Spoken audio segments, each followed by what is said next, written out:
The United States needed allies, a bumper between itself and the Soviet Union. They were really afraid, since the Soviets did more to win World War II than anybody else did, and they knew it. And they were afraid of where that might go. Not that the Russians would invade, but that the communists inside Europe would have their day, knowing that they had an ally to the east. I want to remind people, the first post-World War II government of Charles de Gaulle in France had half a dozen members of the Communist Party of France in the cabinet as ministers. The second most important political party for 20 years after World War II in Italy was the Italian Communist Party, and so it went. You couldn't repress because they had just come out of World War II with the worst repression imposed by the Nazis, the Germans who occupied.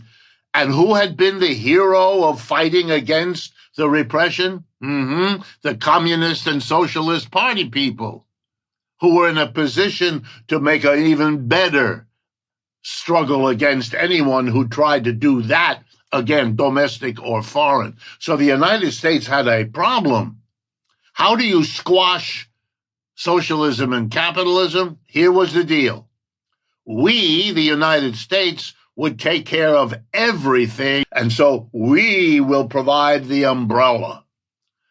And that will enable you to use the money you might otherwise have used for defense to really compete with the communists, provide jobs, provide housing, create the laws, pushed often by the socialists.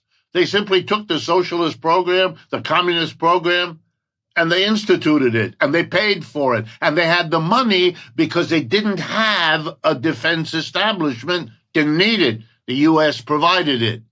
But of course, what the U.S. provided was wonderful for the U.S. Why? Because we took all the borrowed money and pumped it into the military-industrial complex.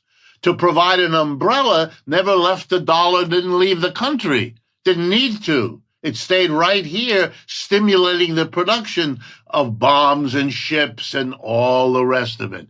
So you got your Keynesian stimulus at home from military spending, and you had a war on the working class in Europe carried out by your flunkies, the people who built their political career on being slavish